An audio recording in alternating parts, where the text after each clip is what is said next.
This place should be demolished. My daughter-in-law laughed as she looked around my old house during Thanksgiving dinner. My son chuckled with her while I quietly kept slicing the pumpkin pie. They thought I was just a lonely old widow living off Social Security. What they didn't know was that this crumbling little house was the smallest property I owned.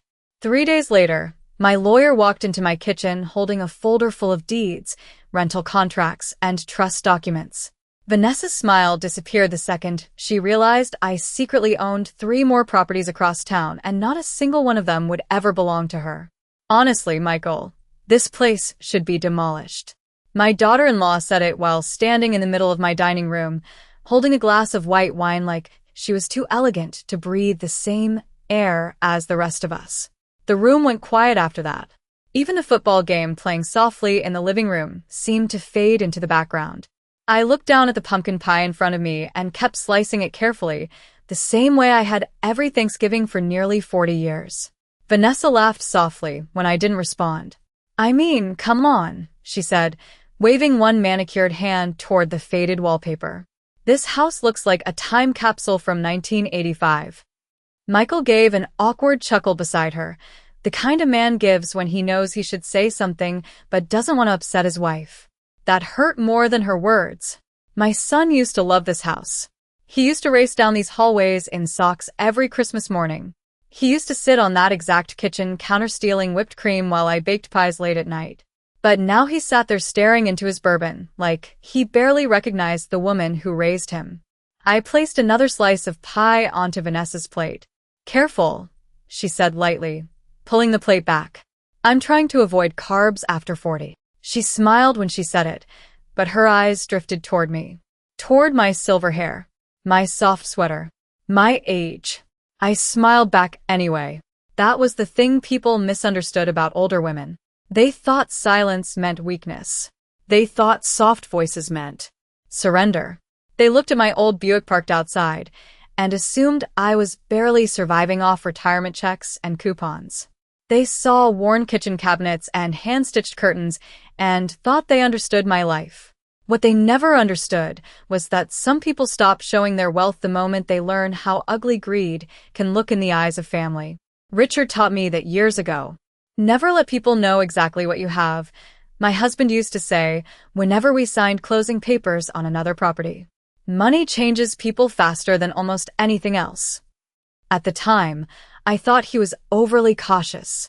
Back then, Michael was still a sweet little boy building blanket forts in the den and begging us for ice cream on summer nights. I never imagined there would come a day when my own son would sit silently while his wife mocked the home his father and I built together. Vanessa leaned back in her chair and crossed her legs neatly. You know what would make more sense? She asked. Selling this place. She said it casually, like she was discussing weather. You could move into one of those really cute retirement communities. They have yoga classes and little craft nights. Honestly, it would probably be easier for you.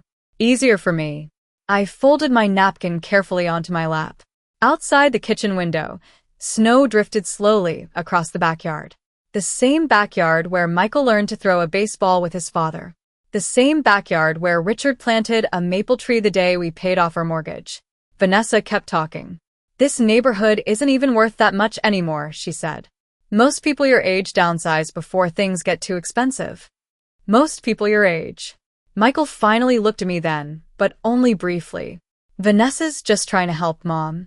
Help. Funny word. I nodded slowly and reached for my coffee cup. My hands stayed perfectly steady.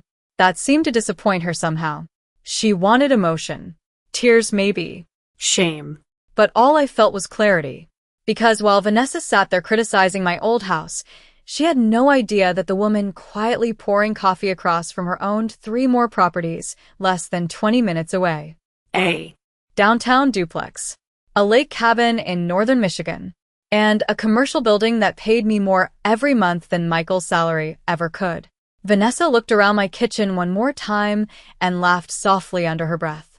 I swear this place smells like old books and mothballs. I took a slow sip of coffee before answering. That's strange, I said calmly. Most people say it smells like cinnamon. Then I smiled. And for the first time all evening, Vanessa stopped smiling back. After dinner, Vanessa disappeared into the living room with her wine while Michael helped me carry plates into the kitchen. Or, at least that was what he pretended to do. Mostly, he stood beside the sink scrolling through emails on his phone while I rinsed dishes under warm water. The house felt quieter than usual after Richard passed away. Sometimes the silence still startled me. I would walk past his favorite chair and expect to hear the evening news playing too loud or the soft whistle he always made while reading the newspaper. Instead, there was only the hum of the refrigerator and the creaking pipes beneath the sink. Michael finally cleared his throat. "Mom," he said carefully, "you know Vanessa does not mean anything by those comments." I placed another plate into the drying rack. "Of course," I replied softly. "She is just honest." He exhaled in relief at how easy I made things for him. That was the role I had apparently become in my son's life. The easy mother. The quiet widow. The woman who absorbed disrespect so nobody else had to feel uncomfortable. Michael slipped his phone into his pocket and leaned against the counter. "We just worry about you here alone." I nodded slowly. I've been alone before. That answer seemed to bother him because he looked away almost immediately. Outside, snow continued falling across the backyard, covering the patio furniture Richard refused to throw away for nearly 20 years. I still remembered the day we bought that patio set from a little hardware store outside Grand Rapids. We were barely scraping by back then. Richard worked double shifts at the plant while I handled bookkeeping for a small dental office downtown. We saved every extra dollar in coffee cans hidden above the refrigerator because we had dreams bigger than our paychecks. Most people who looked at me now saw an older woman living in an outdated suburban house. They did not see the years of sacrifice hidden inside these walls. They did not see the nights Richard and I drove across town after work to repaint tiny rental units ourselves because hiring contractors cost too much. They did not see me sitting at the kitchen table balancing ledgers while Michael slept upstairs. They only saw wrinkles, silence, modest furniture. Vanessa wandered back into the kitchen carrying her empty wine glass. "You know," she said casually, "I was talking to my friend Melissa last week. Her mother moved into this beautiful retirement community outside Ann Arbor. It is honestly more like a resort." I dried my hands slowly with a dish towel. "Is that right?" "Oh, it is gorgeous," she continued brightly. "Private dining rooms, fitness classes, transportation. They even have movie nights." Michael stayed quiet again. That told me everything. They had discussed this already, probably more than once. Vanessa leaned against the counter beside him. "You would not have to worry about mowing lawns or home repairs anymore. This house has to be exhausting for you." Exhausting. I almost smiled at that. Earlier that same morning, I had driven across town to inspect a leaking pipe in one of my duplex units because the tenants were out visiting family for the holiday weekend. I spent 40 minutes crouched beneath a kitchen sink while calling a plumber I trusted. After that, I collected rent checks from 2 commercial tenants before stopping at the grocery store for Thanksgiving ingredients. Exhaustion was not the problem. Perception was. I folded the dish towel neatly over the oven handle. "I like taking care of my house," I said. Vanessa exchanged a quick glance with Michael before speaking again. "Well, eventually these old places become more trouble than they are worth." Old places. Funny choice of words. Her eyes drifted around the kitchen while she spoke. I could practically hear the calculations happening in her head. Property value. Inheritance. Future profit. Greed always reveals itself in small ways first. A glance that lingers too long. Questions disguised as concern. Suggestions that arrive too early. Richard used to notice it immediately in people. I learned slower, but age eventually sharpens things, especially betrayal. Vanessa stepped closer and lowered her voice slightly. "Have you ever thought about what will happen to this house someday?" There it was. Not kindness, not concern. The real question hiding underneath every conversation. Ownership. I met her eyes calmly for the first time all evening. "Every day," I answered.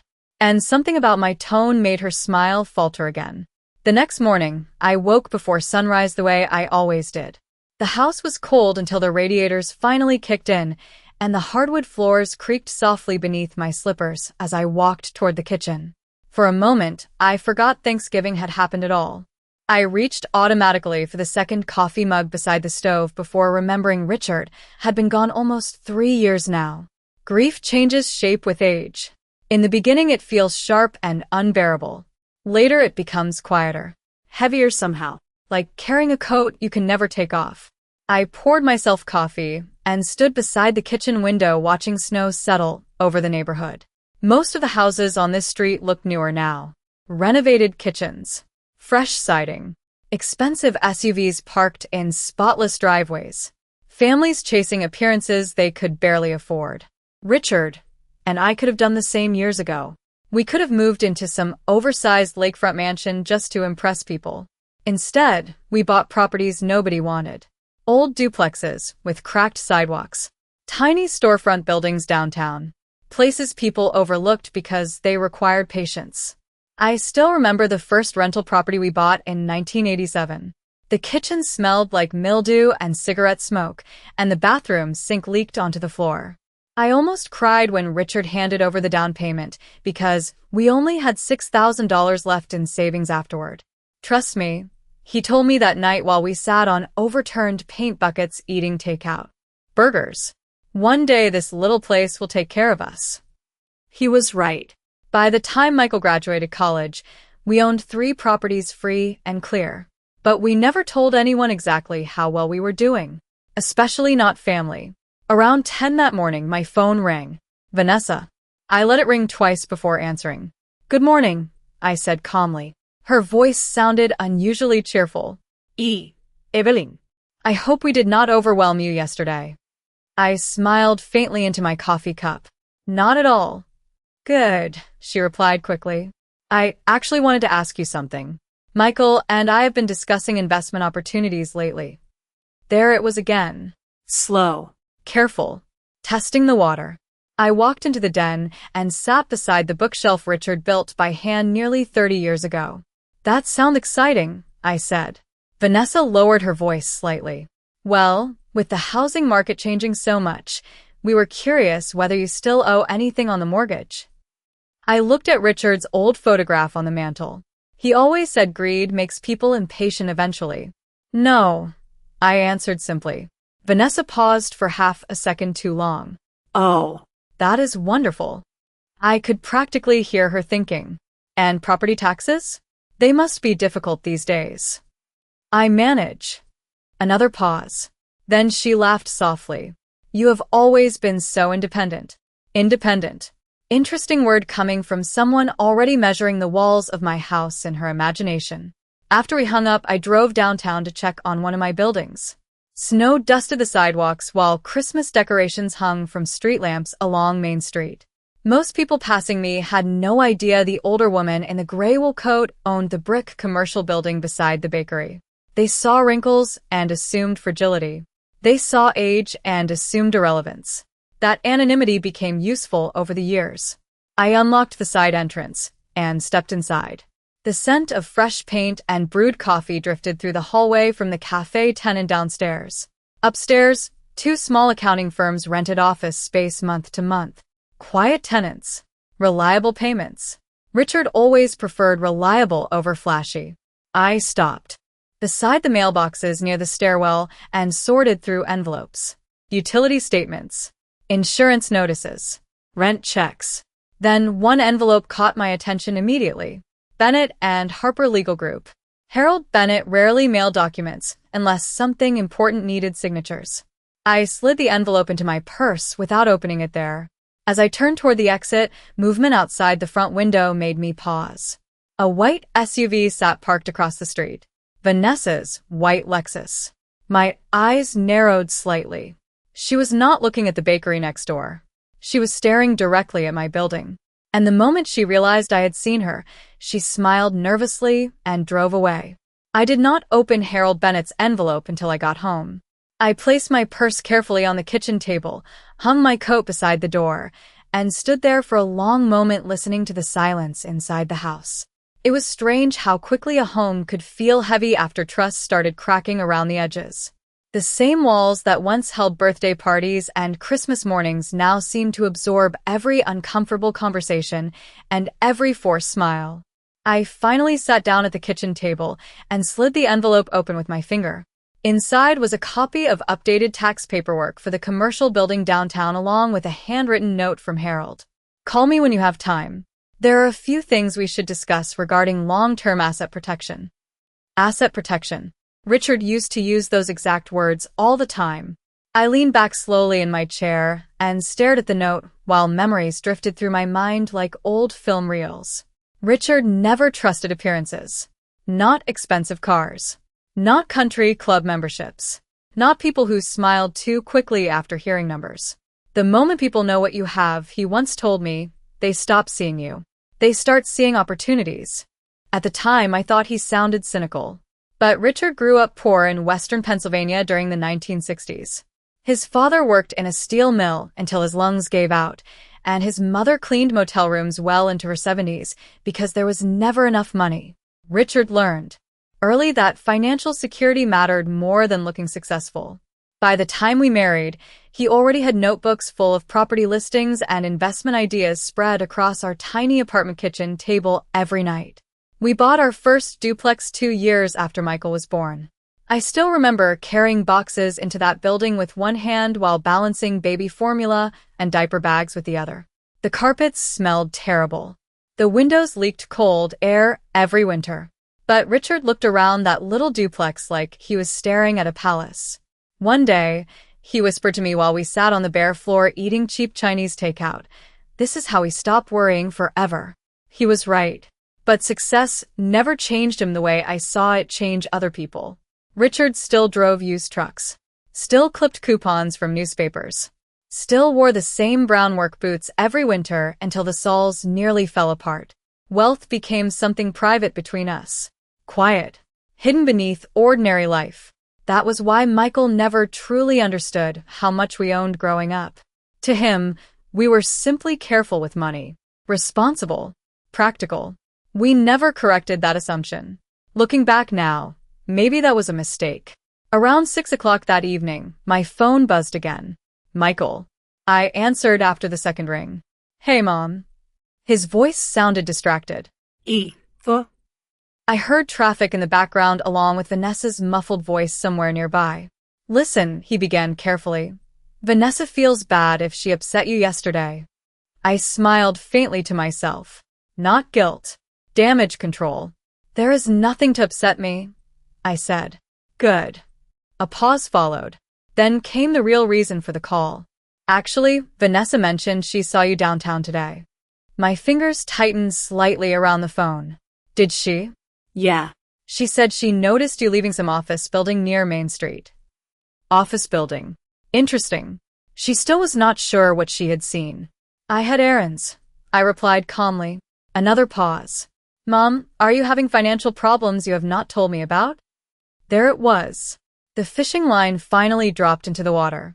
Concern disguised as curiosity. I walked slowly toward the living room and looked out at the darkening street. Christmas lights glowed softly across neighboring houses while snow covered the sidewalks in silver layers. "No," I answered simply. Michael exhaled quietly, almost relieved. "Okay, Good. Vanessa just worries because maintaining a house alone at your age can become difficult." At your age. Funny how age suddenly becomes everyone's favorite argument once money enters the conversation. "I appreciate the concern," I said softly. Then I added something I knew would linger in his mind long after the call ended. "Your father made sure I would never struggle, Michael." Silence filled the line for nearly 3 seconds. Then Vanessa's voice appeared faintly in the background again. "Ask her about the property taxes." I looked down at the framed photo sitting beside the fireplace.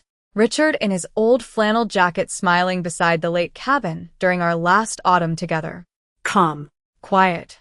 Watching everything. Just like I was now. 3 days later, Vanessa showed up at my house carrying a cinnamon coffee cake from an expensive bakery downtown and wearing the kind of smile women use when they are trying too hard to appear warm. I noticed it before she even stepped through the front door. Real kindness moves naturally. Fake kindness always arrives overdressed. "I was in the neighborhood," she said brightly as she placed the bakery box on my kitchen counter. Vanessa had never once been in the neighborhood before. Not in 8 years of marriage to my son. Usually she complained my side of town was outdated and inconvenient.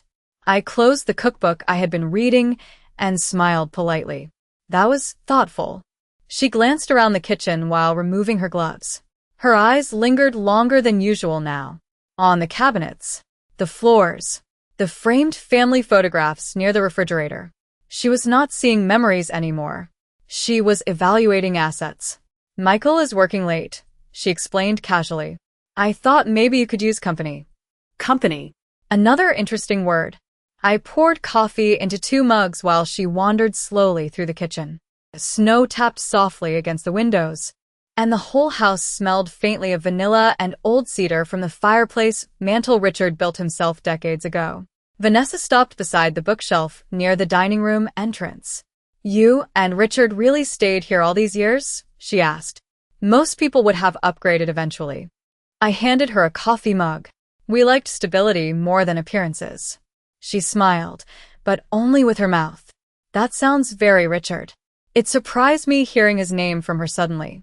Vanessa rarely spoke about my husband when he was alive, and even less after he passed away. Richard intimidated her. Not because he was loud. Quite the opposite. Quiet men often unsettle manipulative people because they observe too much. Vanessa took a careful sip of coffee before sitting across from me at the kitchen table. I have actually been thinking a lot about family lately, she said softly. There it was again. The careful approach. Like someone testing ice before stepping fully onto a frozen lake. That happens around the holidays, I replied. She nodded slowly. Michael worries about you more than he says. I almost smiled at that. Michael had not worried about me enough to visit for nearly 3 weeks before Thanksgiving. But now suddenly concern surrounded every conversation. Funny how quickly family rediscovered closeness once property entered their imagination. Vanessa folded her hands neatly around the coffee mug. You know, if something ever happened unexpectedly, handling legal matters alone can become overwhelming. Legal matters. We had finally arrived where she wanted the conversation to go. I leaned back slightly in my chair and watched snow drifting across the backyard. I have managed just fine so far. Of course, she said quickly. I just mean paperwork can become complicated at this stage of life. At this stage of life, older women learn to hear insults hidden inside polite language. People stop speaking directly once they believe age makes you fragile. Instead, they wrap disrespect inside concern and smile while delivering it. Vanessa lowered her voice gently. Do you already have someone helping manage your estate? Estate. Not home. Not finances. Estate. I looked at her carefully for a long moment before answering. Richard prepared me very well. Her fingers tightened slightly around the coffee mug. Tiny movements reveal more than words ever do. That is wonderful, she replied. Because honestly, families fall apart over inheritance issues all the time. There was something almost rehearsed about the way she said it, like she and Michael had practiced these conversations together already. I stood and carried my mug toward the sink. Families usually fall apart long before money enters the picture, I said quietly. The kitchen grew still after that. Vanessa watched me carefully now, the way gamblers watch card players they can no longer read. Finally, she stood and walked toward the front window. You know, she said lightly, I drove past that building downtown the other day. I kept rinsing my coffee mug. Did you? It looked expensive. I turned off the faucet slowly and dried my hands with a towel. Real estate usually is.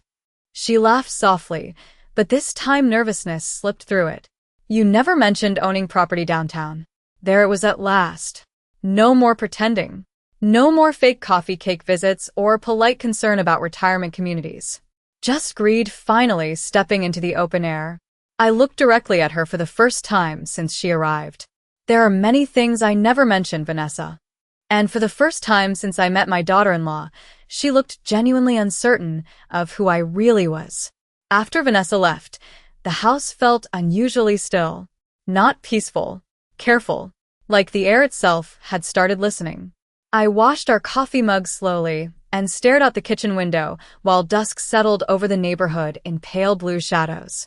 Somewhere down the street, Christmas music drifted softly from a neighbor's porch speaker, but inside my house all I could hear was Richard's voice repeating old lessons I once thought were unnecessary. The moment people smell money, he used to say, they stop loving normally. I understood those words now in ways I never wanted to. Around 8 that evening, Harold Bennett called. His voice always sounded steady, even after all these years. "Evelyn," he said warmly, "I reviewed the updated paperwork this afternoon." I sat down in Richard's old recliner near the fireplace and pulled a blanket over my knees. "And?" Harold hesitated briefly. "I think it may be time we discuss stronger protections." I closed my eyes for a moment. "Because of Michael and Vanessa?" "Because people change when they believe assets are accessible," he answered carefully. Harold had handled our properties for nearly 25 years. He knew more about my family than most relatives did. He was there the day Richard signed the commercial building purchase agreement. He was there after Richard's funeral when I sat silently in his office staring at paperwork while trying not to collapse from grief. "Has something happened?" he asked gently. I thought about Vanessa standing in my kitchen pretending to care about retirement communities while secretly counting buildings in her head. "Not yet," I replied softly. "But I think something is beginning." Harold exhaled quietly. Richard always worried Michael would eventually become too trusting. That hurt because it was true. My son was not cruel by nature. Weakness was his problem. Michael hated confrontation almost as much as Vanessa loved control. He spent his whole life avoiding tension, smoothing over arguments, saying whatever kept peace in the room the fastest. Men like that often mistake manipulation for love because obedience feels easier than conflict. "What do you recommend?" I asked. Papers shuffled faintly on Harold's desk before he answered. "An irrevocable trust would protect everything. The duplex, the lake cabin, the commercial building. It would remove any future pressure or confusion." Pressure. Such a polite word for greed. I looked across the room at the family photograph above the fireplace. Michael at 16 smiling beside Richard during a fishing trip up north. Back then, he still looked at us with uncomplicated love. Before adulthood taught him to measure success through appearances and expensive zip codes. "I never imagined I would need protection from my own family," I whispered. Harold's voice softened. "Most people never do." After we ended the call, I sat alone in silence for nearly an hour. Snow continued falling outside, covering the street in clean white layers while my thoughts drifted through years of memories I suddenly viewed differently. Vanessa criticizing my clothes at restaurants. Vanessa suggesting I simplify after Richard died. Vanessa laughing once because I still balanced my checkbook by hand. Small moments. Tiny cuts. At the time, I dismissed them as personality flaws. But greed usually introduces itself quietly before it arrives fully formed. My phone buzzed again near 10 o'clock. A text from Michael. "Vanessa feels bad if things became awkward today. We should all do dinner again soon." I stared at the message for a long moment before setting the phone down unanswered. Dinner again soon. Not because they missed me. Not because family suddenly mattered. Because curiosity had become hunger now. They knew there was more. They just did not know how much more. The following morning, I drove north toward the lake cabin before sunrise. The roads were nearly empty except for salt trucks and commuters heading toward Detroit. Richard loved that cabin more than any property we ever owned. It sat tucked beside a quiet stretch of frozen shoreline surrounded by pine trees and old cedar fencing. Nothing flashy. Nothing that screamed wealth. That was intentional. Richard always believed true security should feel peaceful, not performative. I unlocked the cabin door and stepped inside. The scent of cedar wood and old coffee grounds greeted me instantly. Everything looked exactly the same as the last time we stayed there together before his heart attack. His fishing jacket still hung beside the door. His old thermos still sat near the fireplace. Grief hit differently in quiet places. Softer. Deeper. I walked toward the back window overlooking the frozen lake and stopped cold when I noticed fresh tire tracks pressed into the snow outside. Someone had been there recently. And near the edge of the driveway, partially covered beneath fresh snowfall, I recognized the unmistakable tread pattern from a luxury SUV tire. I stepped outside the cabin slowly, pulling my coat tighter against the freezing wind, while snow crunched beneath my boots. The tire tracks curved through the driveway clearly enough now that I could follow them with my eyes all the way back toward the road. Fresh tracks. No more than a day old. My stomach tightened, not with fear, but with something colder. Confirmation. Vanessa had been searching. I stood there for a moment staring across the frozen lake, while icy air burned my lungs.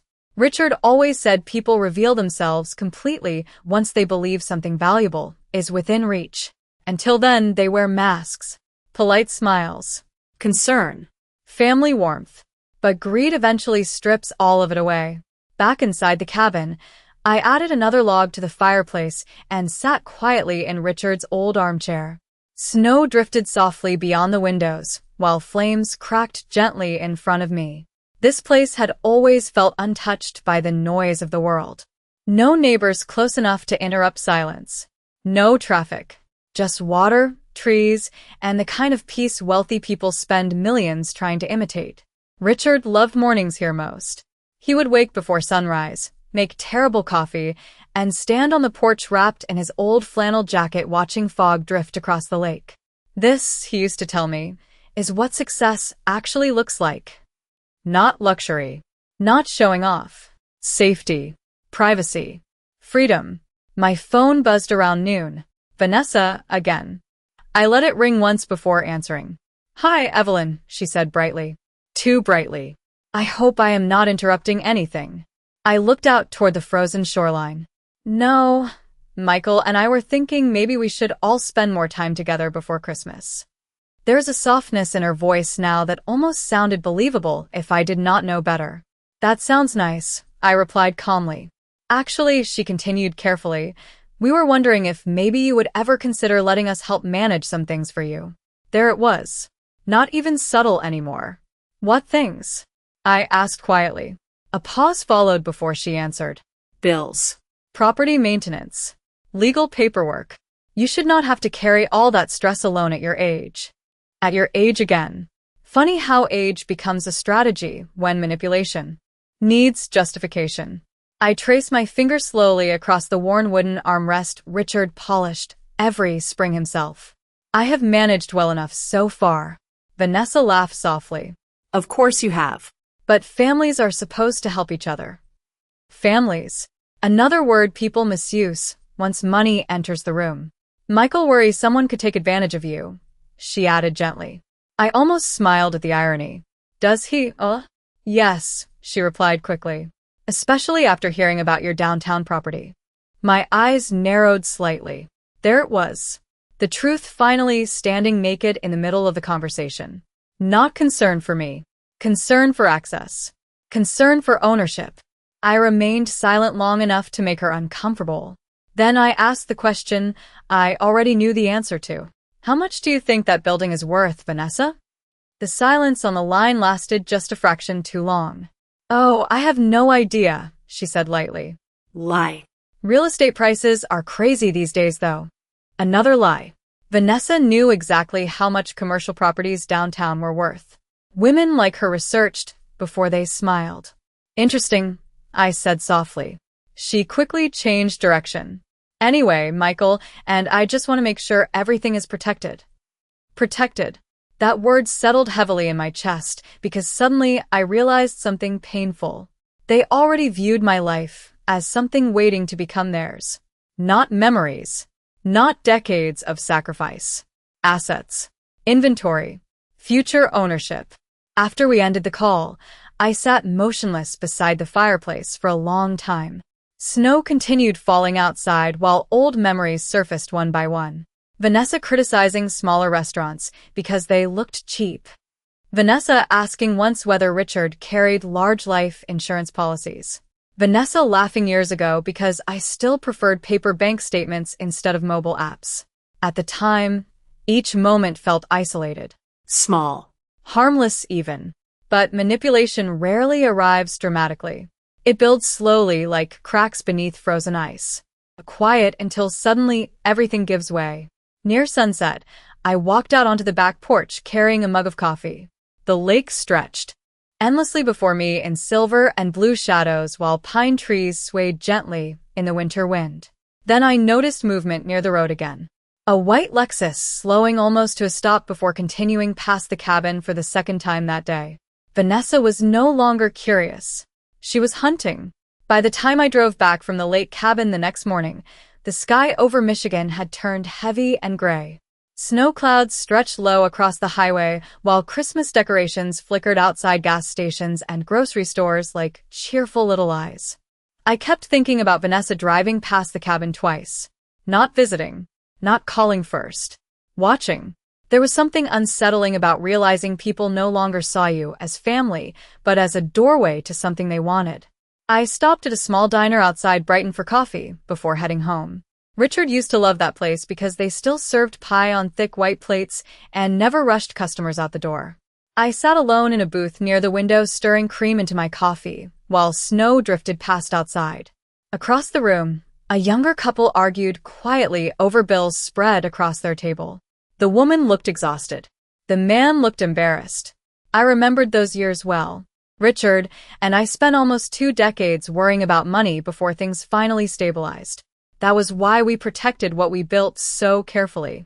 Not because we were greedy, because we remembered what fear felt like. My phone buzzed again, just as the waitress refilled my coffee. Michael this time. "Hey, Mom," he said quickly after I answered. His voice sounded tense. "Where are you?" "Interesting question." "Out getting coffee." "Vanessa said your car was not at the house." I stared out the diner window at snow collecting along the parking lot. Why would Vanessa know whether my car is home? Silence. Tiny, but noticeable. "She stopped by yesterday to check on you." Another lie wrapped in concern. That was thoughtful of her. Michael exhaled slowly. "Mom, can I ask you something honestly?" I already knew I would not like the question. "Go ahead. How many properties did Dad actually own?" There it was. No pretending anymore. No careful dance around the subject. Just hunger finally speaking directly. I leaned back slowly against the booth cushion while the waitress carried plates of pancakes toward another table nearby. Ordinary life continuing around me while my own family quietly changed shape. "Why do you ask?" I said calmly. "Vanessa found some old paperwork online." Of course she did. County records, property databases, tax filings. Vanessa was digging now with both hands. "Mom, why would you hide all of that from us?" Hide. Such an ugly word for privacy. "Your father and I did not hide anything," I answered softly. "We simply believe some things should remain private." Michael sounded frustrated now. "But there are buildings, Mom. Rental properties. A lake house. Why would we not know?" I closed my eyes briefly. Because once people know what you own, they stop seeing you normally. Richard had warned me about this exact moment decades ago. "Did Vanessa ask you to call me?" Another silence. Longer this time. Then finally, "She just thinks we should be involved." Involved. The words settled heavily in my chest. Not included. Not informed. Involved. Like management. Like ownership. "Michael," I said quietly, "your father worked himself sick building those properties. Every mortgage payment. Every leaking pipe. Every winter repair. We sacrificed for years, so we would never depend on anyone." "I know that," he replied quickly. "But we are family." Family. Funny how family always appears strongest around money. I paid my check and walked slowly toward the diner entrance while speaking. "Your father believed families should love each other without financial expectations." Michael's voice hardened slightly for the first time. "Nobody is expecting anything." Another lie. But this one sounded weaker than the others. Outside, cold wind hit my face sharply as I stepped into the parking lot. Snow crunched beneath my boots while I unlocked my Buick. "Mom," Michael said carefully, "Vanessa thinks maybe you should let us help organize things legally before they become complicated later." There it was again. Legal control. Access. Preparation. They were already imagining life after me while I was still standing in a freezing parking lot holding car keys in my hand.